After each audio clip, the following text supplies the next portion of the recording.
بسم الله.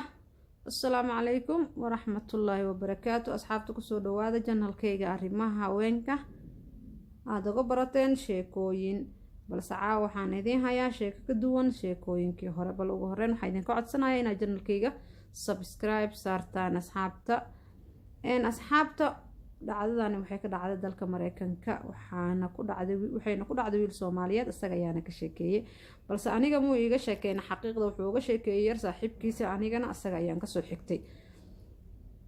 waxayna ku bilaabanaysaa qisada sida tan: waxaan guursaday saaxiibkii hooyadiis. bal aragaas markaa maqasho ama ciwaanka qisada markaa maqasho xaqiiqdii waad la yaabi doontaa ama waxyaalo kale ayaa maskaxdaada kusoo dhici doona.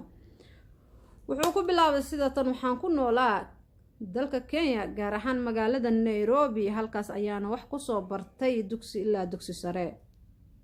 waxaan ahayn yar aan saaxiibo isku dhow ahayn kaasoo aan isla deganeyn. yarkaasi wuxuu ahaa saaxiibkayga qaaliga oo nolosha waxyaalo badan iga caawiyo.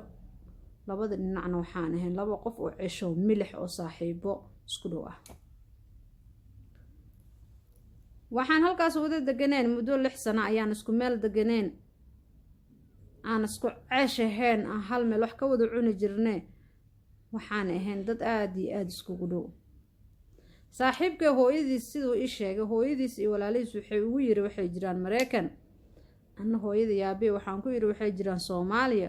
wuxuu ii sheegay in halkan hooyadiis ku soo bisho ee processna u soo xareysay halkan uu ku sugaayo inuu halkan dhoofitaan waxyaalo noocaas. anigana sidoo kale process ayaa lii soo xareeyay balse aniga hooyada yaabay Mareykan ma jirin waxa ii soo xareey dad aan qaraabanahay.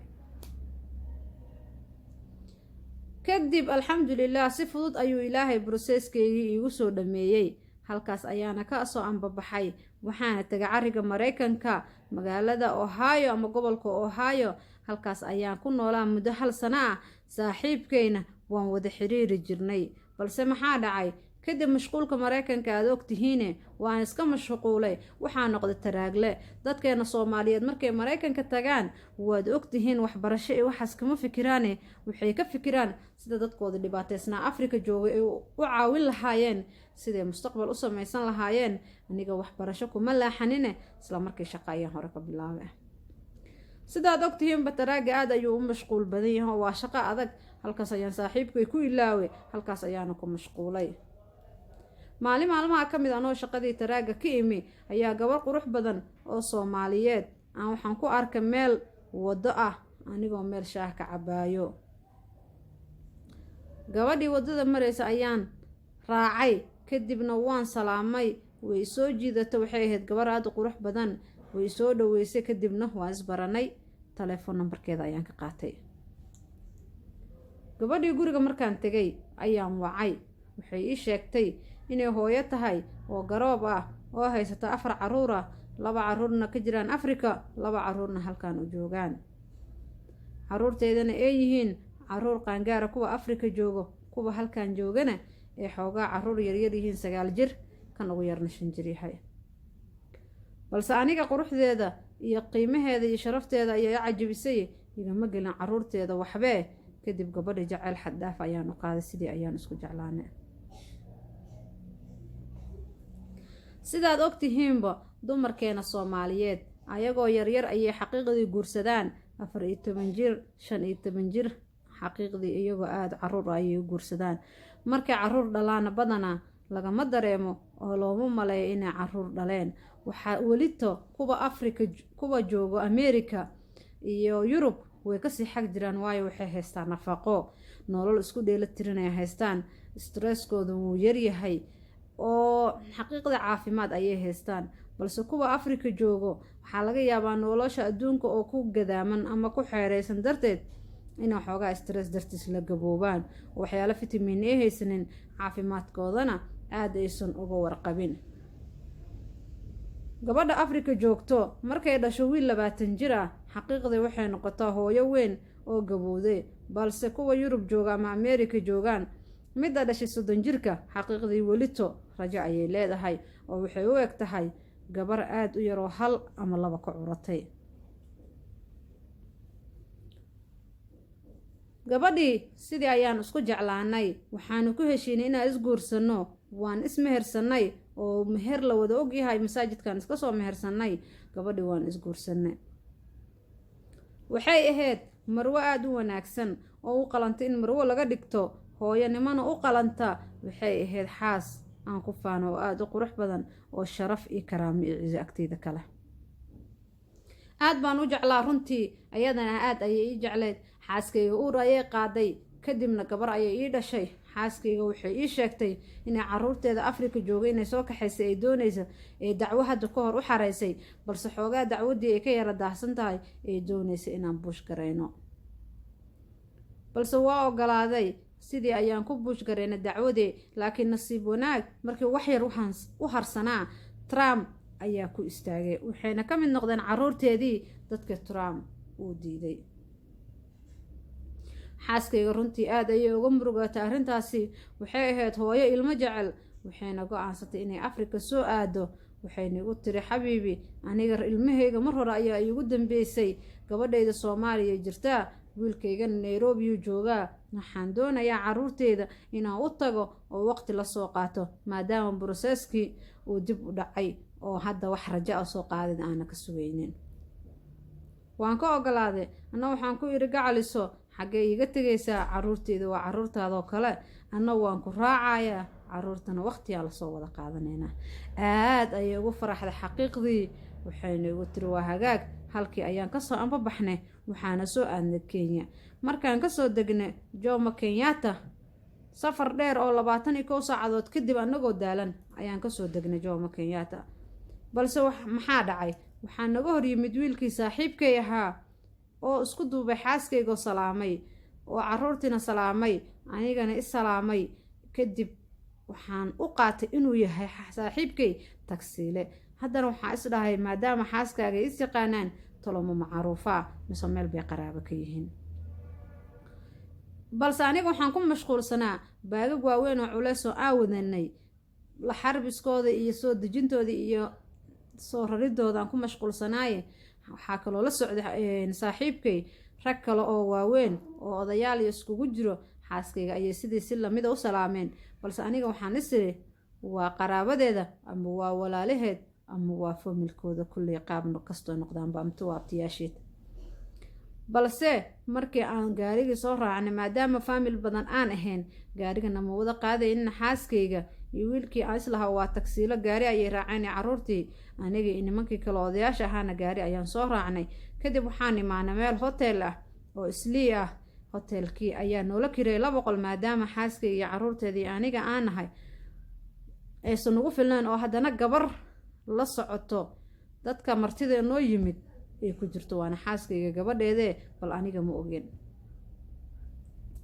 kadib markii hotelkii nin shaqaale ahaa, hotelka ka shaqeeya, alaabtii kor noo saaray, xaaskayga iyo caruurtiina ay fuleen, anigana boorsooyinkii waxaas aan dhidhiibayo, oo wiilkii saaxiibkay ahaana boorsooyinku uu ilaalinayo, ayaa boorsooyinkii la dhameeyey. markii guddigoodii kor la wada saaro qolkii la geeyay, 2 qol, ayaa aniga dib usoo noqday. waxaan is iri, saaxiibka midha waa tagsiile, xoogaa lacaga sii, nambarkiisana ka qoro, kadibna berito aysa soo wacdaan.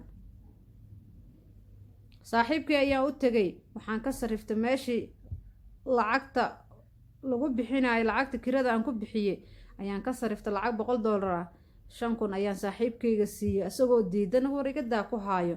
ayaan waxaan ku dhahay, saaxiib, lacagtaas qaado, telefoon nambarkaaga isii, waan daalanahay, waana muddo badan waa ismoogeen, berito aan isku imaanayna, aana sheekaysanayna. waayuhu igu yidhi, kor ayaan fuulay, daal iyo qubeys kadib waan qubeystay. markaan qubeystay oon istirtiro xoogaa nastay, ayaan waxaan is iri, xaaskaaga iyo gabadhii la joogtay iyo caruurtaadii soo eeg. qolkii markaan tegay, xaaskayga iyadana qubeys ayay ku mashquulsaneed, caruurtii iyo naybkii waxaa laga bedela. ayaan iri, xaaskayga ayaa waxay igu tiri, meeye hebel? waa magaci saaxiibkayga, yarka saaxiibkay ayaa ula jeedaaye. waxaan ku yiri, wiilkii waan diray. markaasay igu tiri, xaggee u dirtay? markaasaan ku yiri, lacagta gaariga ayaan siiye, waana dira. way yaabtay, sibay u yaabtay. iyadii gabadheedina way isfiiriyeen, balse aniga ma ogeyn inay gabadheeda tahaye. waxaan is iri, talow ma gabadheediyaa mise waa gabar qaraabadeeda ah. Cafwan asxaabta, ma gabar qaraabada mise waa gabadheeda, balse wax xaqiiqa markaas uma haynin. kadib waan kasoo tegay, waxayna ahayd xilli iska galabo, xilli dambe ah. taleefoona ii soo dhacay, taleefoona ku mashquulay, balse markii la gaaro cashadii ayaa miiska cashada iskugu nimid. raggii la socday odayaashaha oo yarkii saaxiibkay ahay gabadhii xaaskayga caruurteed, halkii anagoo ku cashaynayna ayay tiri xaaskayga isbarta, ninka waa ninkayga. yarkii saaxiibkayga ahaa ayaa waxay tiri waa wiilkayga curad. xaqiiqdii aad baan u naxay, asagina sidoo kale wuu naxay. odayaashii ayay tiri kan waa walaalkay, yarkaan ninkan kalena waa abtigay. raggii kale odayaasha ayay sidaas ugu bartay, ninkaana waa xaajigayga ayay ku tiri. gabadhaana waxay tiri waa gabadheydii. aniga ama kaag iyo dhafakaar dadka kala barashadooda walwal iguma hayso, balse waxaan ka nahay saaxiibkay hooyadiis inaan guursaday. xaqiiqdii arrintaasi murug ayay igu abuurtay. ma garanayo waxaan cunay, isla markiiba si fudud ayaa miiskii uga soo kacay, hotelkii kusoo laabtay. kadib ayay xaaskayga ii timid, waxay igu tiri gabadha yaraa igu oynaysee kaali dhowey abtiyaal. kadib waan soo degay, waxaan isku raacnay magaaladii, waxaan dhaweeyay abtiyaashii iyo wiilkii aan hooyadiis qabay. suuqii markaan tagnay, abtiyaashii iyo suuqii ayaan ku kala harnay, aniga wiilkii ayaa gooni iskula baxnay. markaas ayuu igu yiri hebelow ma hooyadii ayaad guursatay? balse waxaan ku yidhi saaxiib, aniga hooyada inay tahay ma ogeen. hadda markay iskaayo baraysa caawa ayaa iskugu kaayo horeysay ogaanteeda lahaa, oo hadeertaana kolley waxaa noqona dad xidid ah oo owlaad ayaa ina dhex taalo, waxaana noqona dad ina kala xishoona mudan. wuxuu igu yidhi saaxiib, hooyaday farxaddeeda inaan ka burburiyo ma rabo, balse waxaan kaa codsanayaa inaan mar walba wejigaaga iga qarisa, wejigaaga iyo wejigaygana maanta kadib aysan is arkin. xaqiiqdii adalkaasna waan kasii xumaaday, waa iska soo baxay. talaa igu caddaatay, gurigii ayaan kusoo laabtay anigoo isbedelay oo murug iyo si kale iga muuqato. habeenkii sidii ayaan ku saaxanay. waaga markuu baryay, aniga nooc kale ahaa, xaaskayga way i dareentay inay kulley wax jiraan. waxay igu tiri maxaa dhacay? waxaan ku yidhi gabadha ilmaha uga soo tag, inaan kula hadlaan doonayaaye. xaaskayga aniga hoos ayaan usoo degnay, meel cidla ayaan fariisanay. waxaan ku yidhi hebel ma cunugaagaa ma adaa dhale? markaasay igu tiri haa. markaasaan ku yidhi ma hubta inaa adiga dhashay hebel? markaasay igu tiri haa anaa dhale, waa wiilkayga curad. markaasay igu tiri maxaa dhacay? markaasaan ku yidhi ninkan waxaan ahayn saaxiibo cisho milaxa muddo 6 sano oo aada iskugu dhow, mana filanayna inaa hooyadiis tahay. balse waxay igu tiri anaa dhalay wiilkayga. waxaan ku yidhi goormaa kugu dambeysay? waxay igu tiri asagoo 10 sano jiro. xaqiiqdii wiilkan ay sheegaysa asagoo 10 sano jiro inay ugu dambeysay. anii asaga waxaa nahay rag isku da ah, oo labadeena inaa iga weyn yahay moogii isku da ayaa nahay. balse arrinkii aad ayay saameyn igu yeelatay, walwal badanna way igu abuurtay. bal xaqiiqda wax aan sameeyana ma aqaan. kadib intaan meeshii joognay, aniga waan ka dhudhuuman jiray oo wejigayga aada uma siin jirin, waan ka dadbi jiray. asagana sidoo kale, taasina murug badan ayay asagana ku abuurtay, ana igu abuurtay. safarkeena wuxuu ahaa 3 bilood, balse aniga safarkii dhan waa soo afjaray. waxaan kusoo afjaray 1 bil.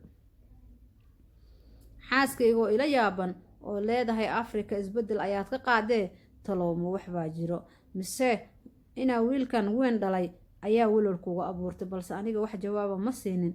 isla markii waxaan kusoo noqonay meeshii aan deganeyn. shaqadeedii ayaan dib ugu laabtay, laakiinse aniga si weyn baan isku bedelay, mana aqaan waxaan isku bedelay. xaqiiqdii wiilkaas ayaa murug igu noqday. waxaan ku noqday shaqadeedii taraaga,